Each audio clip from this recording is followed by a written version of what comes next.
شخصیت کتاب باشگاه 5 صبحی ها که یکی هنرمند، یکی کارآفرین و یکی ثروتمند خلاق که راز موفقیت خودش رو توی بیدار شدن در 5 صبح میدونه و اون رو میخواد آشکار کنه. این 3 نفر آغاز سفری پرماجرا رو با هم دیگه شروع میکنن که بهتره خودتون گوش کنید.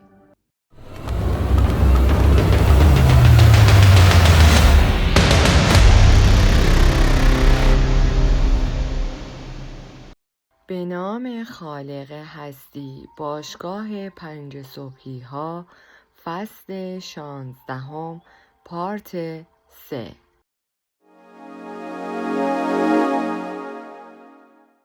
و به مرور زمان شما هم آن خصیصه های متعالی را الگوی خود قرار خواهید داد.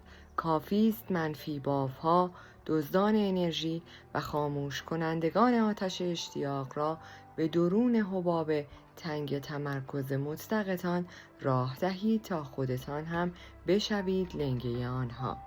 کلید هستی این است که از افراد درد سرساز حذر کنید. کسانی که در محیط‌هایی پر از دردسر و مشکلات بی‌پایان بزرگ شده اند، در سطوح خودآگاه و ناخودآگاه دردسر و مشکلات بی‌پایان ایجاد می‌کنند. چون اگرچه خیلی عجیب به نظر می آید، چنین شرایطی آنقدر به چشمشان آشناست که برایشان حکم خانه امن را دارد. از آدم‌های مشکلدار و منفی باف دوری کنید. اگر این کار را نکنید، دیر یا زود آنها عظمتتان را در خود حل و زندگیتان را نابود می‌کنند، چون کارشان همین است. تا سرحد امکان در کمال آرامش با همه ارتباط برقرار کنید. حتی یک دشمن هم زیادی است. زندگی را در کمال وقار زندگی کنید و با بروز درگیری کار درست را انجام دهید. اگر کسی در حقتان بدی کرد، اجازه دهید کارما به حسابش رسیدگی کند و اجازه دهید یک زندگی در سطح متعالی جای انتقام شما را پر کند.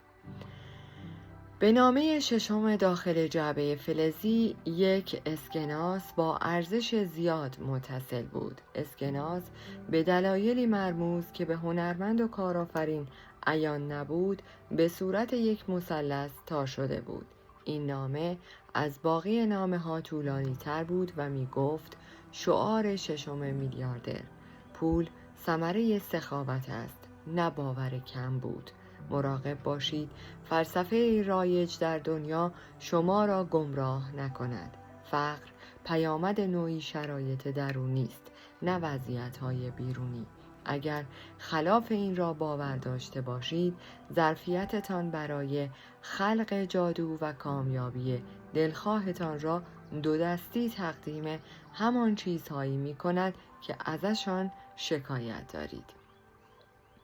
پول جریانی است که باید مثل الکتریسته در حرکت باشد. بله، پول نقد یک جریان است. نیاز دارد که در گردش باشد. احتکار کردن پول جلوی جریانش را در کسب و کار و زندگی شخصیتان میگیرد. تمام نوابغ جادوگر این حقیقت را می‌دانند. بنابراین بیشتر از مالتان ببخشید تا بیشتر دریافت کنید. برای پیش خدمت‌های رستوران‌ها، مستخدمین هتل و رانندگان تاکسی انعام درشت بگذارید. به خیریه‌ها کمک کنید. برای اهل خانواده و دوستانتان بی هیچ چشم داشتی کارهای فوق‌العاده انجام دهید. در این صورت سونامی از فراوانی به سمتتان جریان پیدا خواهد کرد.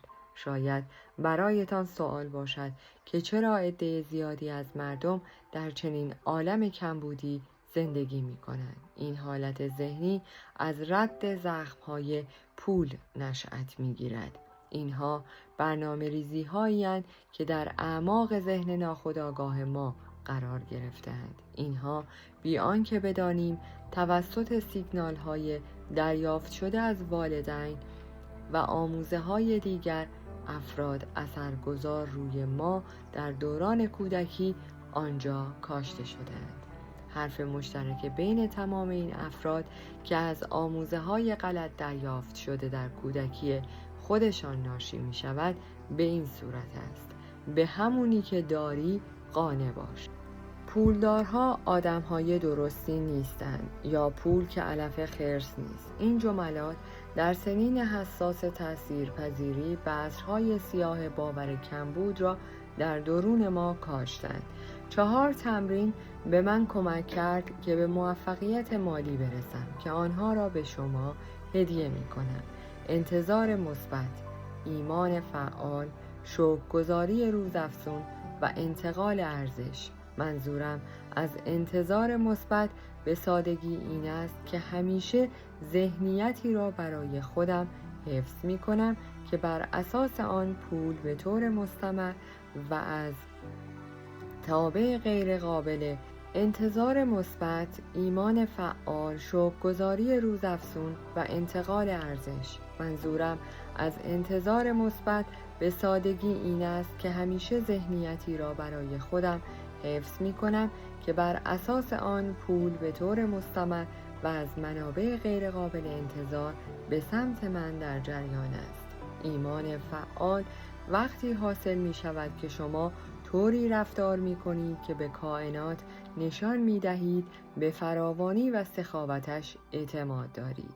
کائنات عاشق رفتارهای نشان دهنده باور فراوانی است، مثل وقتی که هزینه شامی را که با دوستانتان در یک رستوران گران قیمت خورده اید می پردازید، در حالی که روی کاغذ توان پرداختش را ندارید و ابزاری را می خرید که برای ارتقای سطح پیشه‌تان بهشان نیاز دارید، در حالی که پول کمی در کیف پولتان دارید. منظورم به هیچ وجه این نیست که خودتان را تا خرخره در بدهی غرق کنید. اصلاً مقروض بودن بیش از توان درآمدزایی امروزه به نیروی نابودگر تمدن ما تبدیل شده است. فقط به کائنات نشان دهید که می‌دانید فراوانی و کامیابی در راه است و کارهایی انجام دهید که به شما این احساس را بدهند که بسیار دارایید.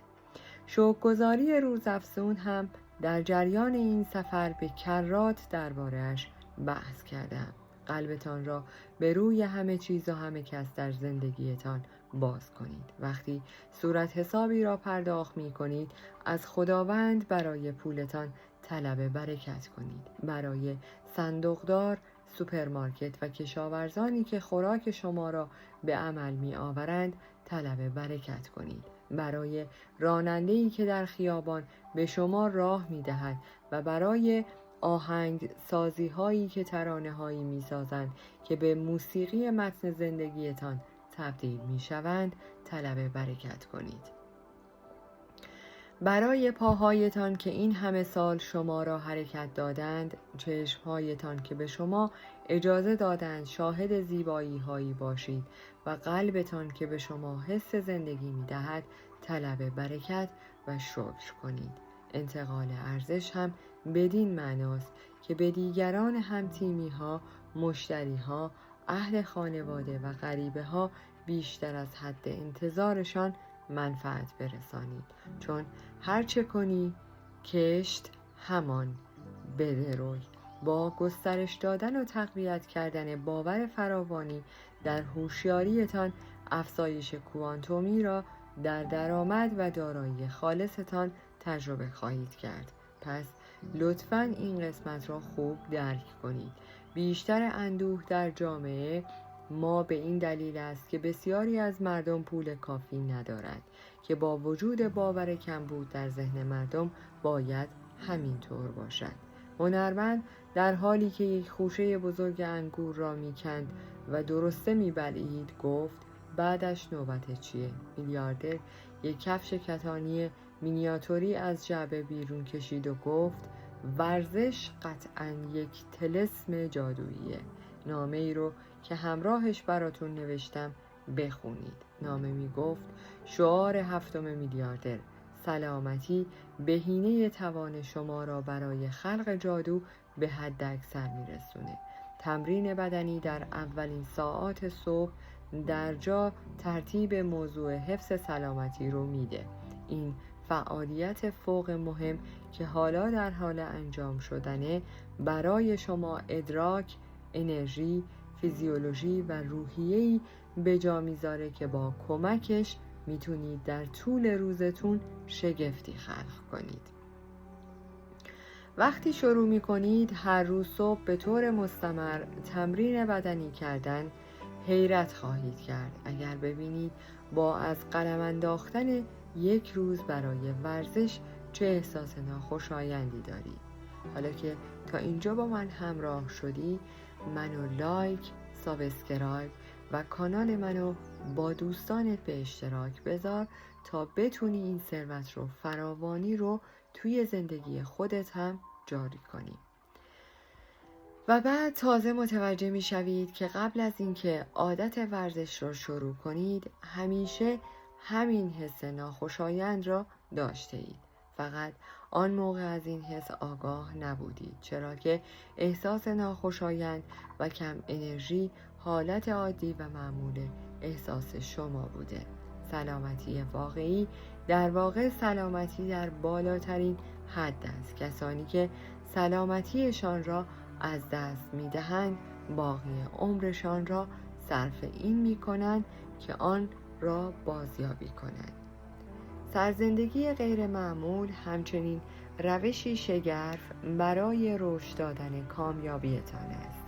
وقتی از لحاظ بدنی در آرمانی ترین وضعیت عمر خود قرار دارید، تغذیه‌تان را به شکلی متعالی تحت قاعده در می‌آورید. برنامه خوابتان را نظم می‌بخشید و سرعت فرایند پیری را به حداقل می‌رسانید. افزایشی وسیع در تواناییتان برای برقراری ارتباط نزدیک با خود متعالیتان در خود می‌بینید. بنابراین مقدار بیشتری از نبوغ، شکوه و شفقت خودتان را به دنیای ما می‌آورید. این امر در عوض باعث ایجاد موفقیت مالی در زندگیتان می شود.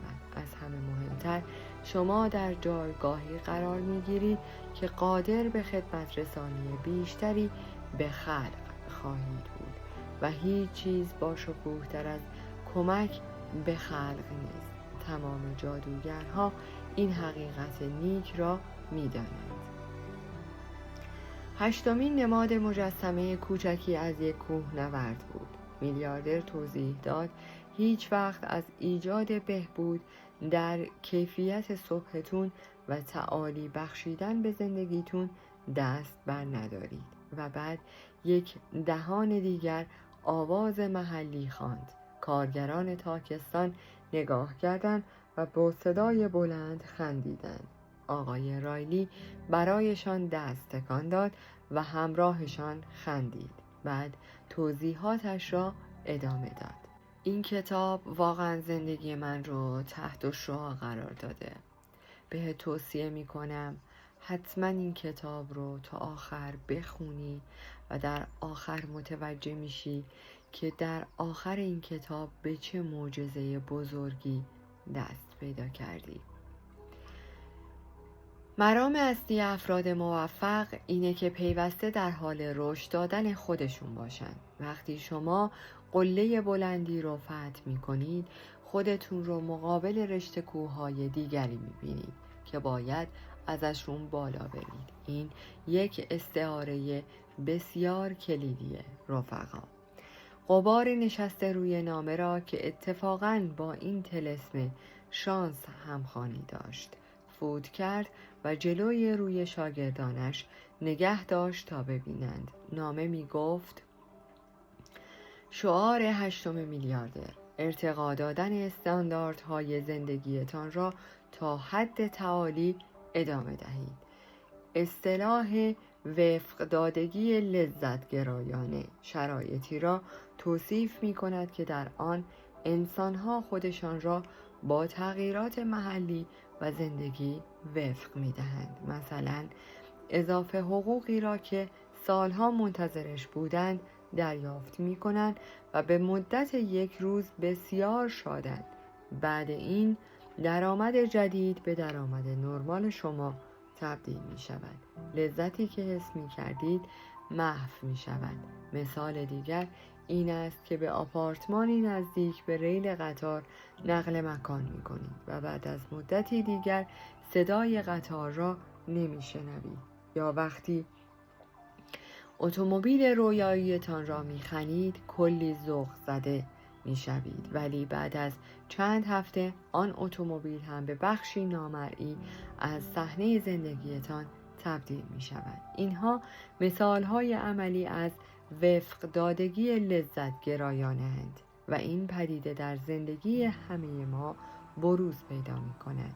یک پادزهر برای این نوع زیستن است که پیوسته در حال ارتقا دادن سطح استانداردهای فردی و کیفیت زندگیتان باشید. هر فصل را از فصل قبل و هر سال را از سال قبل بهتر کنید. خدایان و اسطوره ها این گونه زندگی می کنند. یک فلسفه بسیار مهم هم به این موضوع مرتبط است که کمک شایانی به من کرده است. زندگی را در سطح متعالی زندگی کنید. زندگی کوتاه‌تر از آن است که با خودتان به بهترین وجه ممکن رفتار نکنید. وقتی بهتر هوای خودتان را دارید، روابطتان با دیگران، با کارتان، با پول و با باقی دنیا به همان نسبت ارتقا پیدا می کند. چون رابطه شما با هر چیزی بیرون از وجودتان لاجرم بازتابی است از رابطه شما با عالم درونتان. رسم روزگار چنین است. پولتان را روی بهترین کتابی که می توانید بخرید سرمایه گذاری کنید تا چندین برابرش را پاداش بگیرید. بهترین غذاهای متناسب با بودجه‌تان را بخورید، حتی اگر پولتان فقط به 1 سالاد در یک رستوران شیک می رسد. در گرانترین هتل شهرتان 1 فنجان قهوه بنوشید. اگر شهرتان 1 تیم ورزشی حرفه‌ای دارد که محبوب شماست، هر از گاهی به جای جا گرفتن در ردیف‌های ارزان در جایگاه ویژه بلیط بخرید. بهترین اتومبیلی را برانید که با بودجه‌تان سازگار است. هر روز به موزیک نشاط بخش گوش دهید. همانطور که یادتان دادم از گالری‌های هنری بازدید کنید تا خلاقیت و آگاهی نقاش‌ها و هنرمندان به روحتان سرایت کند. و یادتان باشد همیشه نزدیک گلها باشید. آنها فرکانس ارتعاشاتشان در قابلیتتان را برای دیدن جهانهای موازی که رویا پردازان در آنها قدم می‌گذارند افزایش خواهند داد. فکر می‌کنید چرا بسیاری از قدیسین، پیشگویان، درمانگران و حکما گل کارشان نگه می‌داشتند؟ حیرت می‌کنید اگر ببینید وجود گل با قدرت‌های لازم برای رسیدن به خواسته هایتان چه می‌کند. طلسم شانس 9 1 قلب بود و نامه مرتبط با آن می‌گفت: شعار 9 میلیاردر، عشق ریشه‌دار به شادی شکست ناپذیر منجر می‌شود. از هر فرصتی برای نشان دادن عشق به مردم استفاده کنید. گفته‌ای از ویلیام پن، شاعر بزرگ هست که در زندگی راهنمای من بوده و بسیار کمکم کرده است. 1 بار بیشتر زندگی نخواهم کرد. از این رو اگر فرصتی برای مهرورزی یا انجام کار نیک در حق هر انسانی باشد، بگذارید همین حالا انجامش دهم، نه آنکه به تعویقش بیندازم یا مورد غفلت قرارش دهم، چون قرار نیست بار دیگر از این مسیر گذر کنم. تا خودتان و دیگران زنده اید بهشان بگویید چقدر به وجودشان افتخار می کنید و چقدر دوستشان دارید. 1 بار مردی را ملاقات کردم که می گفت با دیدن هر انسانی زنده احساس شادی وافر می کند. از او پرسیدم چرا و او جواب داد چون آنقدر افراد مرده در زندگیم دیدم که ملاقات با انسان زنده یک موهبت است. هیچ یک از ما نمی‌داند عمرش چه وقت به پایان خواهد رسید.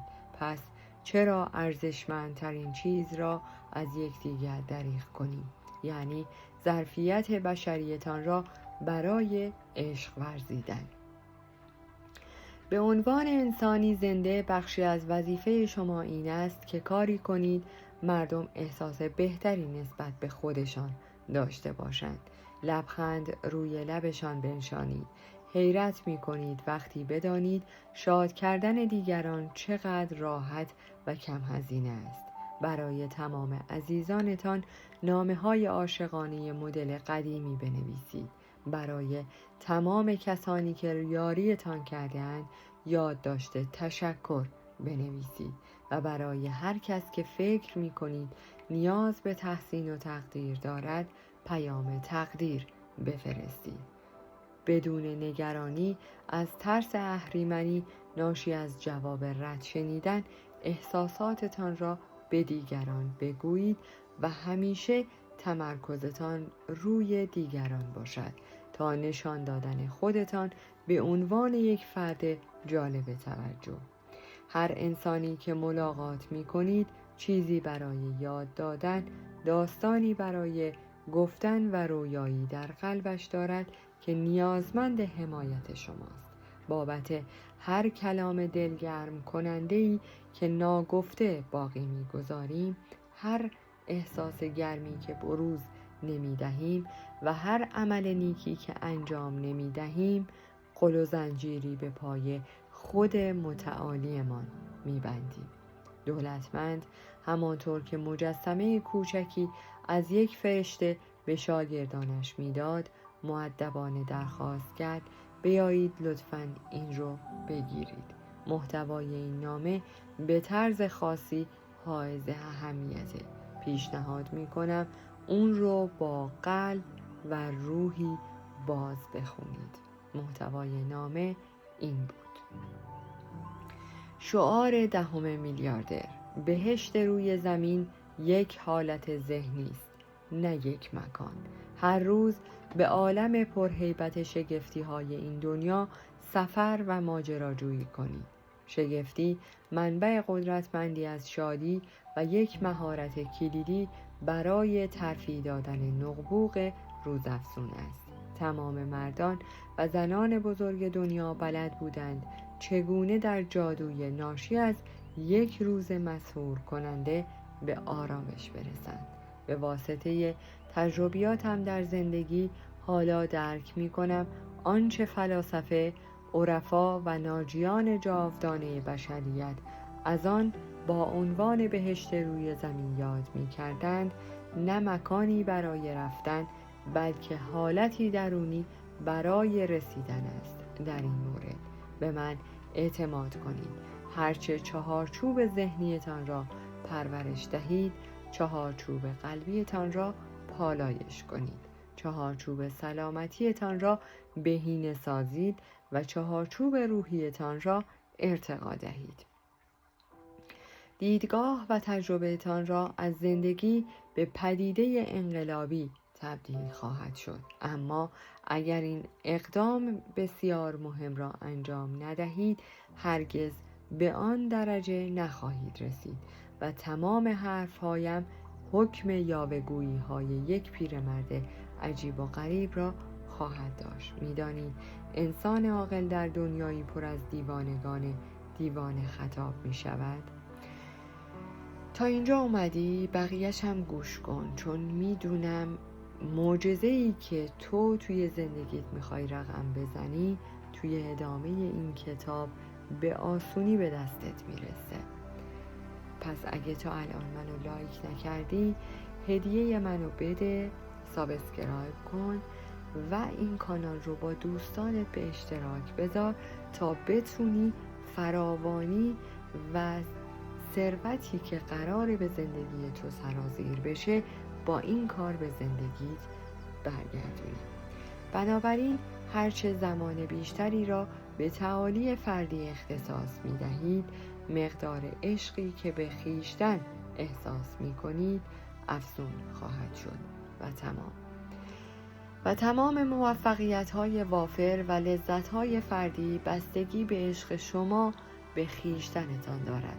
آنچه شما را به شک‌ها، تزلزل‌های درونی و ترس‌هایتان متصل کرده عزت نفس پایین است.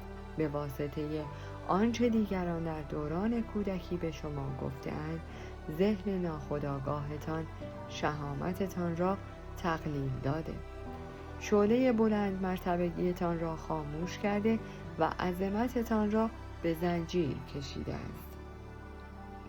وقتی شما باورهای غلطی را که قبلاً حقیقت میپنداشتید کنار میگذارید و وقتی زخمهای عاطفی را که درهای قلبتان را به روی عشق بسته رها میکنید، البته منظورم فقط عشق بین زن و مرد نیست، قابلیت حس کردن این عالم نو را که به آن اشاره می کنم به دست خواهید آورد.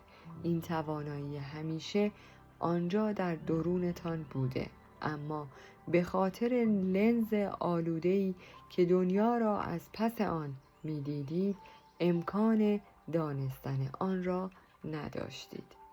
با این حال هیچ چیز در این جهان غلط نیست، هیچ چیز تلف نشده و هدر نرفته است.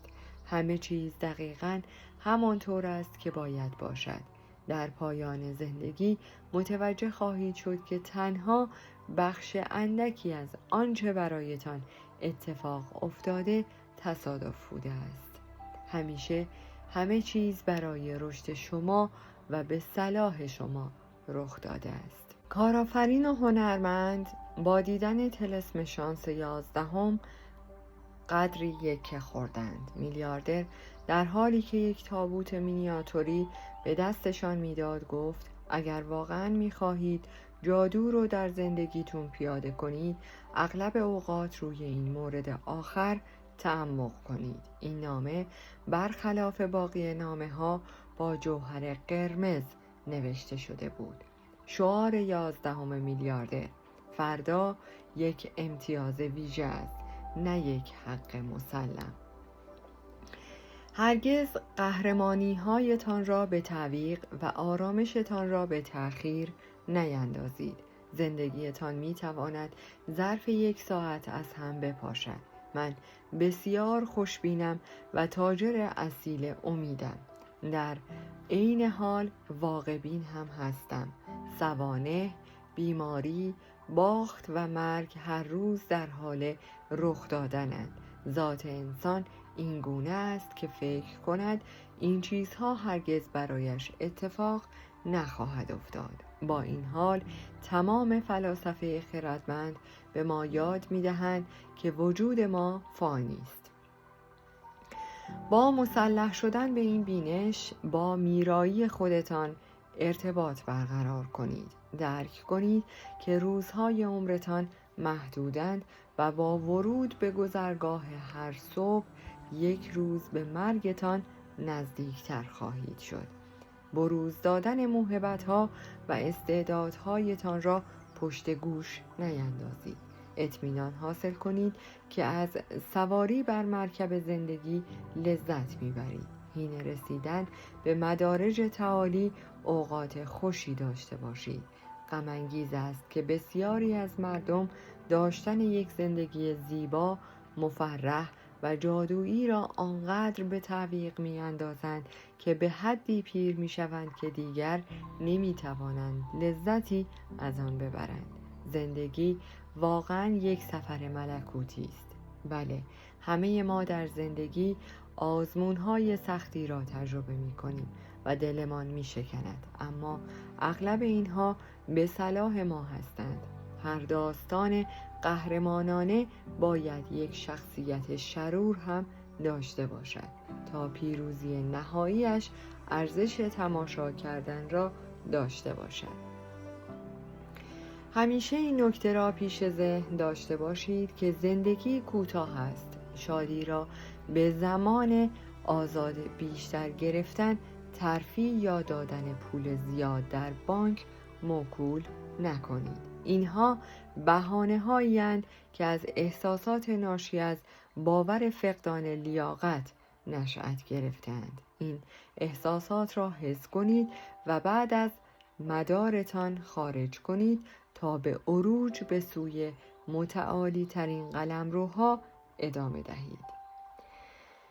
من قبلا همه چیز رو در پول حس می کردم اگه بیشتر پول داشته باشم میتونم خوشبخت‌تر زندگی کنم. اما یه جایی به این نتیجه رسیدم اگر خوشحال باشم زندگی خوبی دارم و وقتی اگر خوشحال باشم به اون ثروت اصلی میرسم، به اون درآمد شگرف میرسم. پس نتیجه میگیریم این کتاب درست میگه و ما رو به جاهای خوبی میبره. فردا یک وعده است، نه یک واقعیت محتوم. از هر صبحتان لذت ببرید و بابت هر روزتان بر روی این زمین شاکر باشید. ریسک های جسورانه کنید و در عین حال آنها را با عقل سلیم محدود کنید.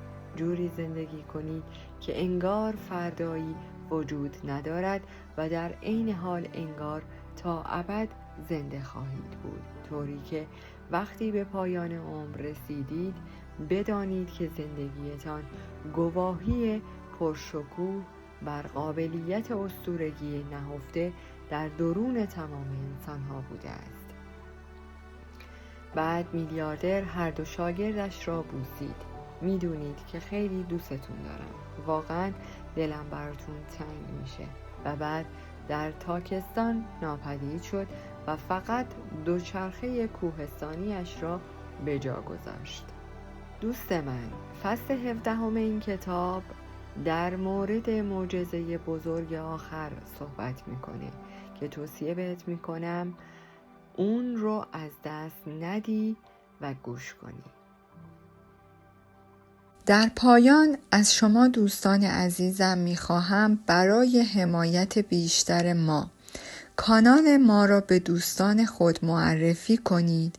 برای انرژی بیشتر ما رو لایک کنید و برای ادامه پرقدرت‌تر سابسکرایب. تا درودی دیگر، درود و 200 بدرود.